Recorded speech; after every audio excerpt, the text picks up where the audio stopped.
Das muitas frases que C.S. Lewis tem várias que são bem famosas dele, mas tem uma em particular que eu acho bem relevante para os dias de hoje, em que ele diz assim que o desejo de fazer parte de um círculo íntimo é a mola principal das ações humanas. Tá? Essa frase, caso você queira ver, está na série de ensaios O Peso da Glória, é a mais pura verdade. Se você parar para observar, você sempre lutou a vida inteira, desde pequeno, para você fazer parte do círculo íntimo. Mas por quê? Eu sou o pastor Leonardo e a gente vai estar conversando um pouco sobre isso hoje. Essa necessidade de querer fazer parte de um círculo íntimo, de um círculo de pessoas. Poderia traçar aqui N exemplos disso, e N coisas que você vê ao longo do dia. Recentemente, por exemplo, tá? Se você tem uma série no Prime Video que é chamado Beast Games. Tudo de errado que há no mundo naquela série. Mas eu não consigo não parar de assistir aquilo por esse motivo. Porque o que você vê, o que empurra todo mundo ali, é o desejo de querer fazer parte de um círculo íntimo. Ou seja, eu não conheço aquela pessoa, mas eu tenho que ter intimidade com ela.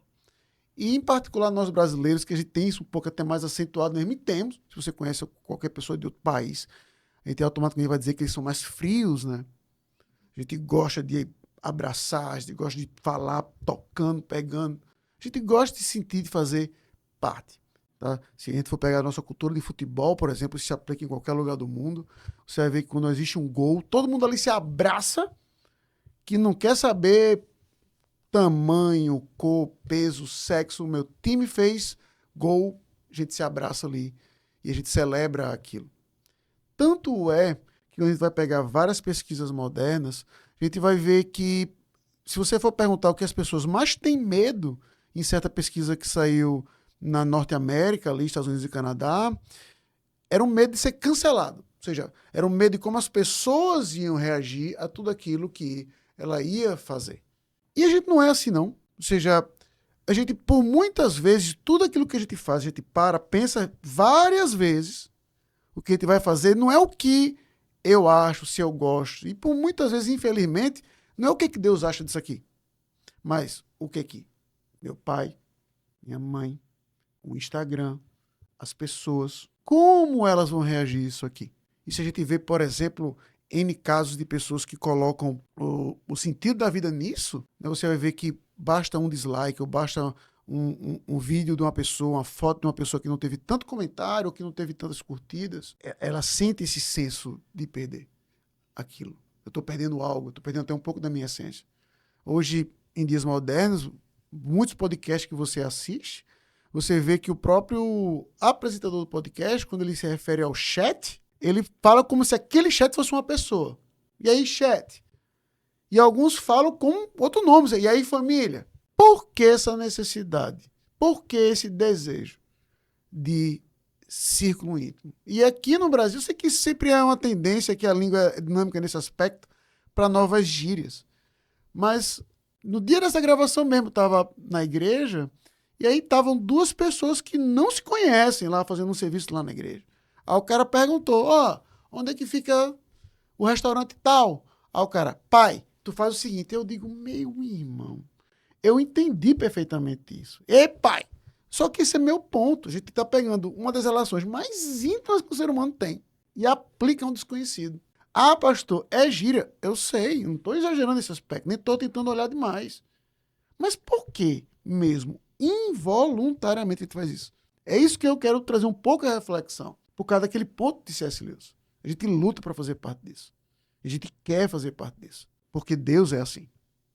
Ou seja, quando a gente olha para o que Deus é dentro dele mesmo, ele é um Deus trino, Pai, Filho e Espírito Santo, um só Deus em três pessoas.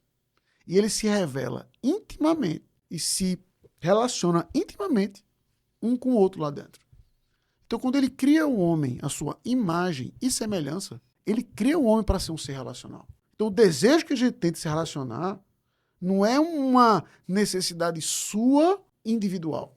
Não é porque você tem isso. Porque Deus criou você assim. Tanto é que quando Deus vai criar a mulher, veja que a frase inicial se aplica antes mesmo da mulher. Não é bom que o homem esteja só. Ele continua a frase para aplicar à esposa. Mas veja que o absoluto da frase é: não é bom que o homem esteja só. Aí ele continua: vou fazer uma auxiliadora que lhe seja correspondente ou idônea. A gente não foi criado para ficar sozinho. A gente foi criado para se relacionar. A internet, ela diminuiu algumas distâncias, muito bom, de poder falar com sua mãe, sua avó, sua tia, que está em outro estado, outra nação, isso é ótimo. Mas no mesmo ponto em que ela aguou, por assim dizer, muitos relacionamentos, dando a impressão que a gente sempre está conectado, que todo mundo vê o que a gente faz, que todo mundo gosta da gente, e ainda assim a gente se sente só, né? Como uma frase do Charlie Brown, que eu gosto muito no seu filme mais recente, né, de Charlie Schultz, porque no Natal todo mundo fica, não é recente, perdão, o conto do Natal dele, porque todo mundo no Natal fica alegre e eu fico triste. Então observe que o que incomoda Charlie Brown não é ele ficar triste, porque se você já leu qualquer coisa de Charlie Schultz, você sabe que Charlie Brown está triste o tempo todo. O que incomoda Charlie Brown é porque ele está triste quando todo mundo está feliz. Ou seja, eu não faço parte desse ciclo. Eu não faço parte desse ciclo de amizades. Por quê? E é interessante isso. A gente não para refletir tanto isso. E se você para observar a quantidade de coisas que você já fez por amizade ou pelo simples fato de você estar no meio de pessoas, levado ali na maré, que algumas pessoas, hoje de forma jocosa, falam assim, que é gado, mas eu prefiro chamar de mentalidade de colmeia, o hive mind em inglês. Que a gente age como um todo ali com aquelas pessoas, porque a gente se sente parte de um círculo íntimo, porque Deus nos criou com essa necessidade. E é isso que eu acho incrível, porque você vai dizer assim, pastor, já sei o que o senhor quer bater. Só Deus pode satisfazer isso. E é verdade. Mas o que eu acho muito interessante é que quando o próprio Cristo se encarna, ele faz questão de, na sua encarnação, deixar claro que ele é amigo de pecadores, como ele vai dizer em Lucas, em João 15, como ele vai dizer que dá a vida pelos seus amigos. Ou seja, Cristo ele pode chamar a igreja de serva, porque é. Mas veja que ele faz questão de usar um relacionamento que se aplica a casados, solteiros, ou seja, que o casamento mostra ali o relacionamento com a Trindade de uma forma incrível. Eu posso concordar com isso. Mas veja que o nosso Salvador encarnado, que era solteiro, ele usa justamente um círculo de uma palavra que todo mundo precisa, porque Deus assim criou. Dou a vida para os meus amigos. Quando de fato somos amigos de Deus, a gente vai entender que a gente faz parte não apenas de um círculo muito íntimo, mas daquele que fez e faz tudo pelos seus amigos e que é fiel, mesmo quando nós não somos. Então, quando a gente olha para Cristo nesse aspecto, e se você está nele, entenda isso, você já faz parte do círculo íntimo mais exclusivo que o mundo tem, porque não depende de você, depende dele. Faça com que então outras pessoas se sintam bem perto de você, no mínimo sendo educado, por exemplo, estendendo a mão. Por quê? Porque Cristo fez isso por você. Para que outras pessoas possam perceber exatamente isso. Eita, eu faço parte do círculo mais íntimo que tem. Qual? A família do nosso Senhor. E como isso é suficiente. Para que assim você não tenha medo, né? Eu vou trocar a palavra de propósito, para que você não tenha temor de outras pessoas. Mas você possa ter estritamente, exclusivamente, temor do Senhor. Aquele que, por causa de Cristo, não nos cancelará nunca. Mas ao contrário, nos transformará de glória em glória, nele, por ele e para ele, para que um dia sejamos como ele é na eternidade do nosso Senhor. Vamos agora a esse é o ponto. Nesse aspecto de fazer parte de um grupo íntimo, eu queria comentar duas matérias hoje, tá certo? A primeira, né, você vai ver que um estudante processa a Universidade de Cambridge depois de falhar no PhD. Ainda bem que quem passou essa matéria foi uma bacharel em Direito, porque ela pontuou tudo para mim, que ela disse que leu o processo, inclusive. Tá certo? Coisa que eu, em sua consciência, não faria. A matéria vai pontuar que o cidadão, e é engraçado que o texto bota as frases dele. Então, ele vai reclamar que ele perdeu oportunidades de emprego porque reprovou no PhD. A reclamação dele é de que o curso deve ter, e eu cito, né, que ele era menos preparado que os outros candidatos, de mesma habilidade, de fazer a mesma coisa que os outros faziam. Ou seja, ele reconhece que ele é incapaz, que ele tinha gente lá que não consegue fazer a mesma coisa. Só que ao invés de dizer assim, a culpa é minha, que a faculdade deu um jeito, porque eu preciso disso aqui. Irmãos, pessoal, eu tive que ler aqui umas 2 vezes. Porque eu fiquei com raiva quando eu li a primeira vez. Aí eu disse, não, isso é piada. Acho que a diretora aqui mandou tirando onda. Aí eu li de novo. Aí eu fiquei com menos raiva, mas eu fiquei triste. Por quê? Eu não sou PhD, mas se você conversar com qualquer pessoa que tem ou faz um PhD, você vai ver que é muito difícil. Não é fácil, tá? Ou seja, se você for pegar um PhD em teologia, por exemplo, PhD mesmo, dependendo da faculdade que você fizer, mas generalizando, o cara tem, além do grego e o hebraico bíblico, o cara tem que falar o inglês, que não conta como segunda língua. Ou seja, se você eu sou brasileiro e português, nem conta. Então, além do inglês, o cara tem que fazer uma prova em outro idioma, ser proficiente em outro idioma.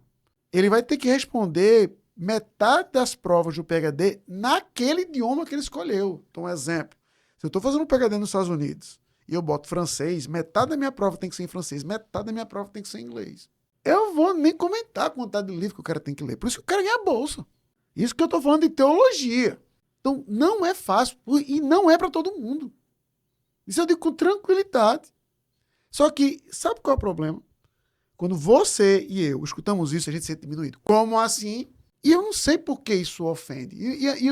E perceba que é justamente o senso de que eu mereço, eu preciso disso aqui para minha vida. Então, e não sou eu que vou correr atrás, não sou eu que vou melhorar, estudar mais. Não, não. Diminua a proeficiência. Numa matéria relacionada, por exemplo, eu estava vendo que nos Estados Unidos da América, eles estavam querendo abolir testes de conhecimento para algumas profissões, como, por exemplo, bombeiro. Só que aí um cara se deu o trabalho de já mostrar como era a prova de conhecimento para o cara ser bombeiro lá. E não era exatamente assim, mas só para você entender o ponto, era a prova de conhecimento geral. Na parte de matemática era mais ou menos assim. Se fulaninho comprou R$3 de fruta e ele pegou, só levou R$2,75, quanto faltou para ele comprar as frutas? E estavam querendo abolir isso para dizer que era difícil. Que algumas pessoas iam ficar constrangidas porque não iam conseguir responder aquilo. O senso de merecimento, de pertencimento que existe hoje em nossa cultura é perigoso. Porque mostra exatamente de que a gente não quer justiça. A gente quer o que é bom pra gente. O que é bom pra gente. A gente não está preocupado com justiça. Porque eu mereço isso aqui e tal. Façam isso. Isso aí você vai perceber desde cedo nas nossas crianças, nossos adolescentes, nos adultos, ou em qualquer pessoa que diz, eu mereço ser feliz. Nessa ótica, eu acho interessante de que você quase nunca clama pela justiça divina, porque você sabe que a barra é alta demais. E veja como é interessante. Deus é justo e sempre há de ser. E ele aplicou a sua justiça em Cristo para que a gente receba a misericórdia. Então, veja, a gente recebe justamente o que a gente não mereceu e nem pediu. É isso que às vezes me deixa assim maravilhado com o nosso Senhor. Eu não pedi, eu sou tão... Eu costumo dar esse exemplo, que no aniversário de 1 ano do meu filho, ele ganhou um monte de presente. Quando no aniversário de 1 ano, né? Ganhou um monte de presente. Mas ele brincou, o primeiro dia pelo menos, só com os sacos dos brinquedos. Não importa o que tivesse lá dentro. Ele brincava com o saco. Tinha carrinho, boneco do Super-Homem, boneco do Batman, e ele tchá, tchá, tchá, tchá, com a folhinha. Aí quando foi o aniversário da minha filha, quando perguntaram o que era para dar de presente, eu não tive dúvida. Saco de presente. Porque ele não vai entender o valor daquilo que ele tem. Você pode dar um presente para ela, você pode dar um presente para ela de R$1 milhão. Você pode dar um bracelete para ela que custa US$1 milhão. Ela vai pegar o saco que você deu aquilo. E ela vai se divertir muito mais com aquilo. O que é triste perceber é de que mesmo nós adultos, a gente não mudou um pouco o senso. A gente gosta mais daquilo que faz barulho, do que nos entretém, do que o que de fato é valioso. O que é que eu mereço? Só que você não vai dizer que você merece um saco de brinquedo, né? Um saco de presente. Você quer o que está lá dentro e mais. Pois bem, em Cristo a gente recebeu graça. A gente recebeu justamente o que a gente não merecia e não pediu. E Cristo recebeu a justiça do nosso Deus. Eu lembro de um teólogo chamado Kistemaker, Simon Kistemaker, que no seu comentário ele fala assim, que se você qualificar o que Deus fez com Cristo dentro desse contexto, ele fala assim, na perspectiva humana, se você está olhando na nossa perspectiva, o que Deus fez com Jesus foi injusto. Porque ele puniu alguém que não fez nada. Não é verdade? E é isso que eu quero que a gente observe. Que justamente por ter punido alguém que não fez nada, o que a gente merece? Punição. Mas não recebemos isso. Você já recebeu muito mais do que você possa vir a imaginar. Só o fato de você estar vivo hoje, como diz Jeremias, é muito mais do que você possa imaginar. Então, não seja como esse cara. Não entenda que o mundo, ou muito menos Deus, lhe deve algo. Mas seja agradecido. Até pelo fato de você respirar. E se você é cristão, seja ainda mais agradecido, porque você tem o dom da vida em Cristo Jesus. A segunda matéria que eu queria comentar, essa me fez pensar um pouquinho, porque talvez eu diga algo que possa até parecer chocante, porque me levantou um problema. Que foi? Lá na igreja da Lagoinha existe uma seção VIP para membros de igreja agora. Quando eu vi a notícia, eu disse assim, não é possível. Como é? Toda vez que eu vejo uma manchete, como eu já expliquei aqui, eu paro, não leio a matéria e tento me antecipar. O que eu vou ler aqui? Então tem lá, Igreja da Lagoinha tem seção VIP. Eu disse, é baseado em quê? Em dízimo? É uma taxa? É um clube de assinatura? Aí eu fui ler a matéria. E a matéria coloca toda a fala do Márcio Valadão lá. E o que ele disse? Que é que essa área chamada de VIP é o quê? Para pessoas famosas, que são fotografadas o tempo todo, que são procuradas o tempo todo, que são abordadas o tempo todo. Elas passam por um corredorzinho para não ser perturbado por ninguém e entrar lá. Porque se ela entrasse pela porta principal, ia ser uma confusão desvairada. Pronto. Aí isso me fez pensar num cenário que eu vou pontuar aqui. Imagine a seguinte cena, que o presidente dos Estados Unidos ligasse para mim, disse assim, Pastor Leonardo, eu queria cultuar domingo que vem no Jockey. Lá na igreja presbiteriana do Jockey, igreja que eu atualmente pastoreio. Deve ser a mesma coisa do presidente brasileiro. Como eu não tenho certeza, por isso que eu estou dando o exemplo do presidente norte-americano. Para onde o presidente norte-americano vai, aquele lugar tem que ser inspecionado previamente. Os seguranças do serviço secreto ficam na porta, na entrada e na saída. Tem que ter detector de metal para todo mundo que está lá dentro. E se a área fosse aberta, que a nossa igreja antigamente não tinha nem parede, agora tem. 3 anos atrás, faz 3 anos que tem parede. Mas antigamente nem tinha. Se a área fosse aberta, nos prédios ao redor, ia ter que ser posicionado atiradores de elite para vigiar todo lugar. Dúvida? O que eu diria para o Trump? Pode não. Você vai ser tratado diferente na nossa igreja. Eu diria, de dar um jeito. Eu não fiquei, de fato, pensando nisso, sem nem consultar o conselho. Como seria se um presidente quisesse frequentar a igreja presbiteriana do Jockey? E entenda, viu? Não estou dizendo nada de vai falar no microfone, vai mandar, desmandar. Estou nem falando nisso. Estou falando dele sentar e assistir o culto lá. Aí você vai olhar para mim e vai dizer, mas pastor, o senhor está fazendo uma redução ao absurdo. O senhor está olhando para um caso extremo no presidente norte-americano frequentar dominicalmente uma igreja. Não é o caso lá da Lagoinha. Tudo bem, e eu concordo. Só que aí eu não quero chegar num ponto que, para mim, essa é a raiz do problema e a igreja, na minha opinião, resolve isso. Quem é importante? Quem é VIP hoje? E aí ele não citou nomes, mas eu imagino a quantidade de artistas, youtubers que vão para lá. E é isso que me chamou a atenção. Quem é importante na nossa sociedade? Sabe? E aí eu fiquei triste ao ler aqui essa matéria, quando eu li toda a explicação dele, me fez refletir por esse lado do presidente. Só que eu levei para um outro lado. Por que a gente valoriza tanto isso? Ou seja, por que na igreja, que deveria ser um lugar em que todos nós somos ali importantíssimos? Por quê?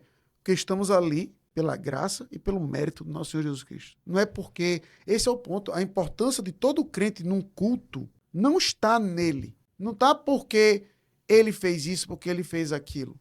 Mas estamos aqui. Não importa se eu sou rico, pobre, preto, branco. Não importa se eu sou PhD ou se eu sou semi-analfabeto. Não importa se eu sei mexer no celular ou se eu sou um youtuber com 300 milhões de seguidores. Estamos aqui pela mesma pessoa, com o mesmo objetivo, fazer a mesma coisa. E por mais clichê que seja, a beleza da igreja é justamente porque a gente se trata um ao outro como o quê? Irmãos. Não é título. Eu não chamo a pessoa de doutor.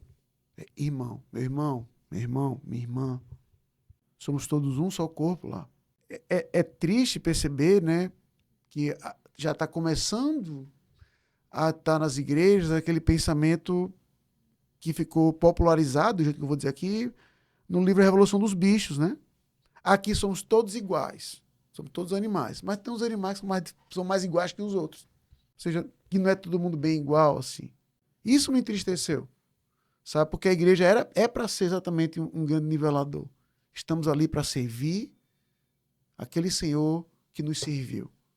Estamos ali para adorar ao único que deve ser adorado. Estamos ali para reconhecer que nós não somos nada.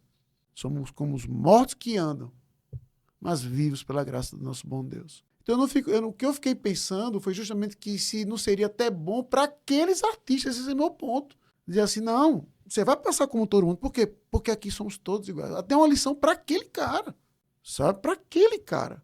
De dizer assim, por conta daquilo que Cristo fez, somos todos importantes. Não porque temos isso ou aquilo, ou fazemos isso ou aquilo. Veja como, particularmente, isso é bonito e é um dos motivos pelo qual eu acho a doutrina da igreja uma das coisas mais bonitas que tem. Que mostra como a gente é reconhecido, não importa. É impressionante isso. Como nos humilha, porque reconhece que a gente não está lá por nada que a gente fez, não tem nada a apresentar, só as obras de Cristo. Mas nos exalta, porque Cristo nos recebe em glória, aceita a nossa adoração.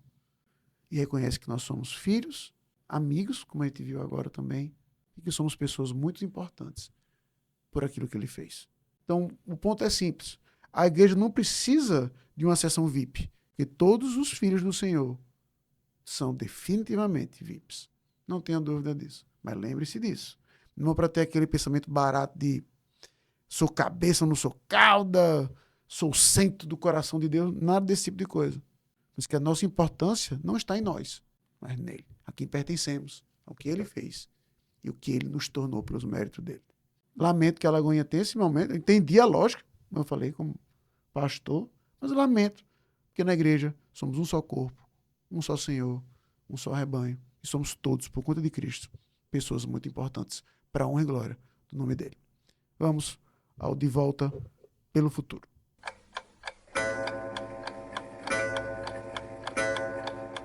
Hoje, no De Volta pelo Futuro, eu quero comentar, e você vai me ver falando dele várias vezes aqui. Tá? Então, como eu já tinha comentado, a ideia desse bloco não é pegar uma biografia de alguém, mas eventos, momentos de algumas pessoas. Agostinho de Hipona, tá? Ele é do tempo para cá, é de quem mais eu tenho lido e mais lido. Achei interessante que quando a minha filha do meio, que se chama Mônica, justamente por causa da mãe de Agostinho, quando ela viu isso, e ela sabe da história, ela disse, pai, esse é o cara que o meu nome é a mãe dele, né? Eu disse, minha filha. Ela começou a ler as confissões. E ela só queria chegar até a parte da mãe. Aí quando ela viu a minha mãe, ela disse, aqui, pai. Aí parou de ler. Fechou logo no início. Mas leu. Agostinho, ele é um cara que ele faz algo nas confissões que não é apenas à frente do seu tempo. Se eu acreditasse em novas revelações hoje, eu ia dizer que Deus deu uma para Agostinho quando ele escreveu as confissões lá em 400 e pouco depois de Cristo. Por quê? Porque quando Agostinho escreve suas confissões, ele não está tentando fazer uma biografia de dizer, olha como eu sou incrível, olha a minha história como é linda. Não é. Ele tenta mostrar para aquela sociedade como um cara como ele pode ser salvo e a maneira como Deus o fez. Ou seja, as confissões é uma reflexão da vida dele à luz do evangelho para os dias de hoje. É impressionante como ele foi um visionário nesse aspecto. Que o que está dentro é mais importante do que o que está fora, como é que eu me sinto, como é que eu me vejo, como é que Deus pode fazer isso aqui na minha vida. Então, Agostinho escreveu todo um livro, que volta e meia você vai me ver citando ele por aqui. E esse bispo de Hipona, nesse livro, né, para pegar um pouco dessa temática de fazer parte de um grupo pequeno, de ser aceito, do senso de pertencimento, né, de reconhecimento, ele escreveu um evento que ficou muito conhecido, tá? Assim, para quem conhece um pouco da história dele, que ele mesmo coloca nas confissões, chamado assim, o furto das peras. E aí, se você perguntar o que é que roubar pera tem de interessante, eu já lhe respondo, nada. Mas veja o que ele diz aqui para que a gente possa ver um aspecto que eu quero mostrar, que se a gente não vigiar, a gente perde de outras pessoas. Quando ele vai falar sobre o fruto das peras, ele vai dizer assim, ó, havia perto da nossa vinha uma pereira carregada de frutos nada atraentes, nem pela beleza, nem pelo sabor. Certa noite, depois de prolongados divertimentos pelas praças até altas horas, como de costume, fomos, jovens malvados que éramos, sacudir a árvore para lhe roubar os frutos. Colhemos quantidade considerável, não para nos banquetearmos, se bem que provamos algumas, mas para jogá-las aos porcos. Nosso prazer era apenas praticar o que era proibido. Ou seja, o evento do roubo da pera em si não tem nada que um piado interior não chama de segunda-feira. Mas veja que ele faz um insight do coração dele. Por que a gente está roubando essas peras que não nos pertencem, que não são bonitas, que não são particularmente gostosas? A resposta, porque eu estou junto com outras pessoas que pensam como eu e a gente pode fazer isso. Esse é o nosso coração. Se a gente não vigia, esse é o nosso coração. Um coração que é inclinado para fazer o mal. E que a gente vai se sentir até mesmo bem. Que vai se sentir alegre em fazer o que é o erro, em particular, se as pessoas ao redor nos reconhecem, nos aceitam, nos elogiam. Então é por isso, né, finalizando assim o programa de hoje, que eu peço para que você pense muito nesse aspecto dessa mola principal de suas ações. Para que você entenda que em Cristo você já a tem, que o mundo pode lhe rejeitar, mas o Senhor nunca o vai. Para que você vigie sempre o seu coração perto de outras pessoas, porque você pode e vai, por muitas vezes, querer fazer o que é errado, pela aceitação de um grupo menor. Porque eu espero que a gente possa aprender com o erro de Agostinho para não fazer igual. E depois aprender com os acertos dele, como eu já citei aqui uma vez, para que o nosso coração fique sempre requieto, enquanto não descansar no Senhor, nosso amigo, nosso Senhor Jesus Cristo. Esse é o programa de hoje. Deus abençoe e até o próximo, se Deus nos permitir.